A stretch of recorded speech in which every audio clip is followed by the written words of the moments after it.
ইফতার সামনে রেখে নিয়ম মেনে মাত্র 5 মিনিটে এই আমলটি যদি করতে পারেন, স্বয়ং আল্লাহ তাআলা বলেছেন বান্দা যা চাইবে আল্লাহ তাআলা তাই দিয়ে বান্দাকে সন্তুষ্ট করবেন ইনশাআল্লাহুল আজিজ। আপনি যখন সারাদিন অভুক্ত থেকে রোজা রাখে ইফতারের মাধ্যমে আপনি যখন আপনার রোজাটাকে পরিপূর্ণ করবেন, ঠিক এর আগ মুহূর্তে ইফতার সামনে রেখে মাত্র 5 মিনিট লাগবে, এর বেশিও লাগবে না। এই 5 মিনিটে যদি আপনি আমলটি করতে পারেন ইনশাআল্লাহুল আজিজ, আমি মাঝহারুল ইসলাম কনফিডেন্সের সাথে বলতে পারি আপনি তখন আল্লাহ তাআলার কাছে যা চাইবেন তা দিয়ে আল্লাহ তাআলা আপনাকে সন্তুষ্ট করবেন ইনশাআল্লাহুল আজিজ। কয়টা কথা বলবো যে এটা চান ওইটা চান, কিচ্ছু না, মোট কথা এক কথায় অল এভরিথিং, আপনি যা চাইবেন তা দিয়ে আল্লাহ তাআলা আপনাকে সন্তুষ্ট করবেন ইনশাআল্লাহুল আজিজ। এটা আমার কথা নয়, মুসনাদে আহমদের বর্ণনা এবং সুনানে বাইহাকির বর্ণনা এসেছে, স্বয়ং নবীজি সাল্লাল্লাহু আলাইহি সাল্লাম বলেছেন ইন্না লিল্লাহি ইনদা কুল্লি ফিত্রিন উতাকা ওয়া যালিকা ফি কুল্লি লাইলা।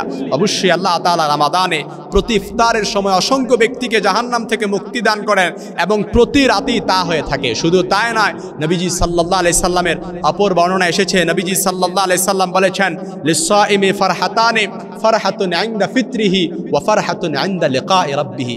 একজন রোজাদার বান্দার জন্য দুইটা আনন্দের বিষয়, এক হচ্ছে সে যখন ইফতার সামনে রেখে, যখন ইফতার মুহূর্ত করার সময় যখন ইফতার সামনে রেখে তার দোয়াগুলো কবুল করে নেয় ওইটা, আরেকটা হচ্ছে ইনদা লিকাই রাব্বি, আরেকটা হচ্ছে যে সে যখন তার প্রভুর সাথে সাক্ষাৎ করে।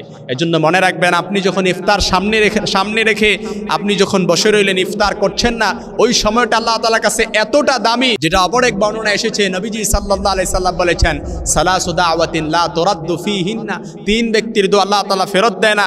এর মধ্যে 1 নাম্বার হচ্ছে দাওয়াতু সাইম হাত্তা ইফতার, ওই ব্যক্তি যে রোজা রেখে যতক্ষণ পর্যন্ত ইফতার না করবে ততক্ষণ পর্যন্ত ওই ব্যক্তির দোয়াটা আল্লাহ তাআলা কবুল করে নেন। সুবহানাল্লাহ বিহামদি।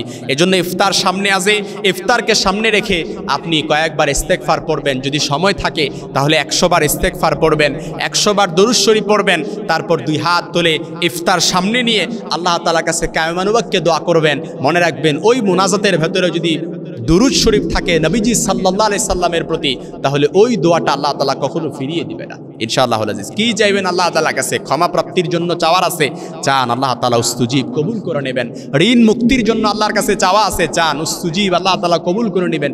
পেরেশানি থেকে মুক্ত হওয়ার জন্য আল্লাহ তাআলার কাছে চাওয়া আছে, আল্লাহ তাআলার কাছে ইফতার সামনে রেখে ইস্তেগফার দরুদ শরীফের মাধ্যমে আল্লাহ তাআলার কাছে দোয়া করেন, উস্তুজিব কবুল হয়ে যাবে। একেবারে লিখিত বলে দিচ্ছি যে আল্লাহ তাআলা কবুল করে নেবেন, মুস্তাজাবুদ দাওয়ার মতো। ইফতার করে ফেলছেন, একেবারে সাহরির আগ মুহূর্তে দেখবেন দোয়াগুলো কবুল হয়ে গেছে, যা চাইছেন তা দিয়ে আল্লাহ তাআলা আপনাকে সন্তুষ্ট করে দিবেন ইনশাআল্লাহ, যদি এটা আপনার জন্য কল্যাণকর হয়। কারণ আল্লাহ তাআলা দোয়া কবুল করার ক্ষেত্রে আল্লাহ তাআলার রুলস হচ্ছে, বান্দার জন্য যদি এটা কল্যাণকর হয় তাহলে আল্লাহ তাআলা বান্দার দোয়াটা কবুল করে সাথে সাথে তাকে দিয়ে দেন, আর যদি অকল্যাণকর হয় তাহলে বান্দার জন্য যখন যেটা কল্যাণকর সেটা তার দোরগোড়ায় আল্লাহ তাআলা পৌঁছে দেন।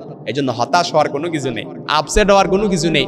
দোয়া কবুল যদি নাও হয় তার মানে এই নয় যে আপনার দোয়াটা কবুল হয় নাই, আপনার দোয়াটা অবশ্যই কবুল হয়েছে তবে যখন আপনার জন্য সেটা কল্যাণকর, সেটা আপনার দোরগোড়ায় আল্লাহ তাআলা পৌঁছায় দিবেন। এজন্য রমাদান মাসে ইফতার সামনে রেখে আপনি যদি সামান্য কিছু সময় লাগবে, সর্বোচ্চ 5 মিনিট লাগতে পারে, এই 5 মিনিটে এই আমলটি যদি নিয়ম মেনে করতে পারেন ইনশাআল্লাহুল আজিজ, স্বয়ং আল্লাহ তাআলার ঘোষণা, বান্দা তখন আল্লাহ তাআলার কাছে যা চায় তা দিয়ে আল্লাহ তাআলা সন্তুষ্ট রাখে। কারণ রোজাদারের কোনো দোয়া আল্লাহ তাআলা ফিরিয়ে দেয় না। গুলির বুলেট মিস হয়ে যেতে পারে, কিন্তু রোজাদারের কোনো দোয়া আল্লাহ তাআলা কবুল করতে মিস করেন না। এটা ডিরেক্ট আরশে আজিমে যে নক করে। সুবহানাল্লাহ বিহামদি। এজন্য যা চাওয়ার আছে, যত পেরেশানির কথা আছে, এগুলো হয়তো আমি নাম বলে মেনশন করে বলতে পারবো না, কিন্তু আপনার ভেতরে কি আছে, কি জ্বালা যন্ত্রণা আছে, it will burn your self inside.